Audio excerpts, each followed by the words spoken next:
So day 3 morning అనుకున్నట్టు morning ప్రకారం 3 మనం అనుకున్న టీమ్స్ గెలిచినాయి. ఒకటి Scotland, Zimbabwe, as usual South Africa. So there is no miracle in today. So మనం అనుకున్నంటే ఎక్కడో కోణంలో ఒమాన్ ఏమైనా గెలుస్తుందేమో, స్కాట్లాండ్ ఇటలీ ఏమైనా బీట్ చేస్తుందేమో, కెనడా ఏమైనా సౌత్ ఆఫ్రికాను. బట్ మార్నింగ్ చెప్పాను కదా, దెర్ ఇస్ నో మిరాకిల్. అది జరగదు కూడా ఇట్లాంటి చిన్న దేశాలతో. ప్లస్ నేను లాస్ట్ 9 మ్యాచెస్ నుంచి చూస్తుంటే ప్రతి కంట్రీలో ఇండియా నుంచి ప్లేయర్స్ ఉన్నారు, మ్యాక్సిమం మోస్ట్ ఆఫ్ ద కంట్రీస్లో పాకిస్తాన్ నుంచి ప్లేయర్స్ ఉన్నారు.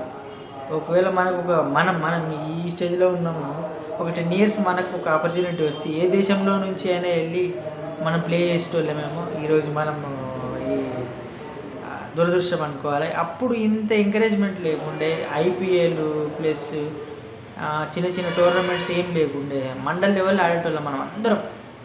ఇప్పుడు ఫీల్ అవుతున్నాం మాకెందుకు ఈ ఆపర్చునిటీ అనేది. కానీ జనరేషన్ మారింది. సో మనీ కూడా స్పోర్ట్స్ మీద ఎక్కువ ఇన్వెస్ట్మెంట్ చేస్తున్నారు. సో ఇప్పుడు కూడా మన పిల్లల్ని స్పోర్ట్స్ వైపు మళ్ళిస్తే బెటర్ అని నా ఆప్షన్. దాంట్లో వచ్చిన ఇన్కమ్ కూడా వేరే దాంట్లో లేదు. ఎంత స్టడీ చేస్తే ఏం లాభం. సో ఈవెన్ పెద్ద పెద్ద ఆఫీసర్లు కూడా వాళ్ళ కోసం సెక్యూరిటీ గార్డ్ లాగా పనిచేయట్లేసి వస్తుంది. సెక్యూరిటీ ఇలాగా, security in the sense at social service, దాన్ని మనం తప్పు అనుకోలేము. సో స్పోర్ట్స్లో కూడా క్రికెట్ ఇండియాలో ద బిగ్గెస్ట్ అసెట్ ఈ రోజులలో. సో నాకు 2 అమ్మాయిలు ఉన్నారు. I may think that so వాళ్ళని కూడా స్పోర్ట్స్లో, నా డ్రీమ్ అనేది స్పోర్ట్స్, నేను క్రికెట్లో మంచి బ్యాట్స్మెన్ అండ్ బౌలర్, అది నేను సాధించలేకపోయినా because of middle class mentality and middle class ఆ సిచ్యువేషన్ బట్టి. సో ఇప్పుడు మా కిడ్స్ని నేను దాంట్లోకి మలచాలని నేను అనుకుంటున్నాను.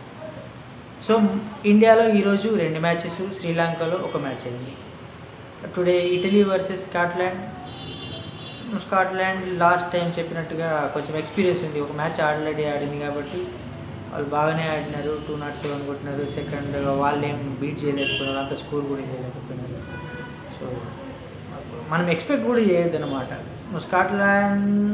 సో వాళ్ళు ఒక లాస్ట్ ఆపర్చునిటీ తోటి వచ్చినారు, బంగ్లాదేశ్కి రీప్లేస్మెంట్. సో వాళ్ళకు కూడా హోప్ ఎక్కడైనా ఛాన్స్ దొరుకుతుంది.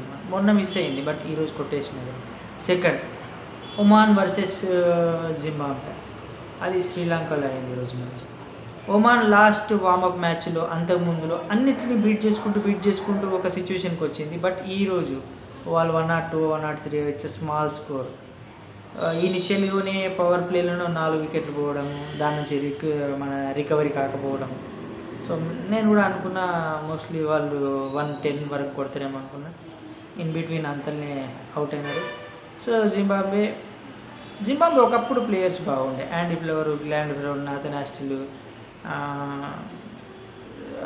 హీత్ స్ట్రిక్ బౌలింగ్లో. సో ఆ గ్రిప్స్ అనేది ఈ టీంకి రావట్లేదు. యాజ్ యూజువల్గా ఒక రమేష్ రాజా, బర్నల్, ఈ 2-3 ప్లేయర్స్ మాత్రమే దాన్ని పికప్ చేసుకోవాలనుకుంటున్నారు. బట్ ఆ ఓలంగా టైం, వాళ్ళందరి టైంలో ఉన్న ఆ గ్రిప్ రావట్లేదు. బట్ వీళ్ళు కూడా కన్సిస్టెన్సీగా బీసీసీఐ ప్లస్ ఐసీసీ కూడా హెల్ప్ చేస్తున్నారు ఈ టీంని ముందుకు రప్పియడానికి కోసం. అదొక గుడ్ సైన్.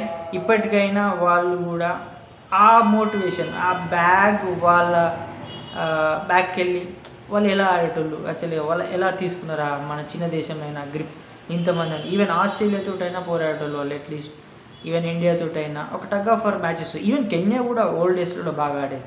సో అవన్నీ కనుమరుగు అయిపోయినాయి. జింబాబ్వేకి ఇది ఛాన్స్ వాళ్ళు, బట్ ఎనీవే దే విన్ అయినారు. ఇక 3rd మ్యాచ్ వస్తే Ahmedabad, it's a big ground, plus crowd కూడా లేస్తున్నారు. సౌత్ ఆఫ్రికాతో గెలవడం అనేది కెనడాకి అది ఛాన్స్ లేదు. ఈవెన్ వీళ్ళు కూడా 214 వరకు కొట్టినారు. It is tough chance to them to beat. South ఆఫ్రికాలో బౌలర్స్ కూడా చాలా చక్కగా ఉన్నారు, వాళ్ళు కూడా ఐపీఎల్లో బాగా పార్టిసిపేట్ చేసినారు. సో స్పిరిట్గా సో అనుకున్న టీమ్సే గెలిచినాయి 3. There is no miracle. Plus ఇంకొక లాజిక్ కనుక్కుంటే లాస్ట్ 9 మ్యాచెస్లో till now, so batting first చేసిన టీమ్స్ 6 గెలిచినాయి, సెకండ్ చేసినవి మాత్రం 3 గెలిచినాయి. 1 is Pakistan, second New Zealand, third is Zimbabwe. చిన్న దేశాలు 2 తక్కువ స్కోర్ చేసినాయి కాబట్టి ఛాన్స్ వల్ల సెకండ్ టీం గెలిచారు. బట్ న్యూజిలాండ్కు ఛాన్స్ లేకుండే, but they themselves create something, Mitchell plus Santner, so వాళ్ళు ఆడి గెలిచినారు. సో దీన్ని అబ్జర్వేషన్ చేస్తే ఏంటంటే ప్రెజర్ సిచ్యువేషన్లో బిగ్ టీమ్స్ కొలాప్స్ అయ్యే సిచ్యువేషన్స్ ఉన్నాయి. So most of the time batting first తీసుకొని టార్గెట్ ఎక్కువ ఇస్తే బెటర్ అని నేను అనుకుంటున్నాను వాస్తవానికి.